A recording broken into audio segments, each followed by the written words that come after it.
Hi everyone, Assalamualaikum. Kumusta po kayong lahat? For today video ay mag-harvest pala kami ng bayabas, orange at lemon. So nakikita niyo sobrang daming bunga ng orange ng biyanan ko at ayan ay sobrang baba po yan. Kahit si Hamdi ay kaya niyang pitasin.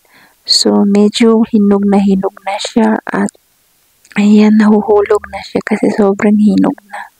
So, pag-isipan namin at sabi ng biyanan ko na i-harvest na. Pero yung na-harvest namin ay nasa baba lang kasi nga sobrang daming bunga. So, pinipitas namin yung kaya lang namin pitasin sa baba. Hirap din pitasin kasi nga yung kamay ng aking asawa ay ng tinik ng orange or ang kanyang dry stem guys. So yun, ang kinuha lang namin ay nasa baba.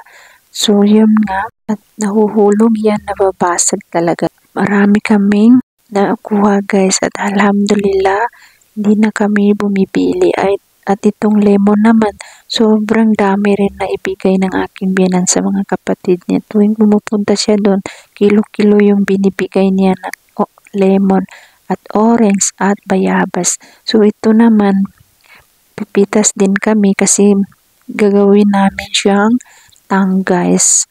So pwede pala yan siya gawin press tang. So magiging powder na siya kasi mayroon na kaming nagawa na yung lemon cubes guys na linagay namin sa freezer. So ayan guys, namimitas kami ng aking biyanan. Itong orange din guys, sobrang daming bunga guys at marami din kami nabigyan guys kasi pinamimigay rin ng aking biyanan sa kanyang mga kamag-anak. Alhamdulillah, hindi na kami nakakabili ng prutas. So meron din kami ditong mint na fresh. Alafi.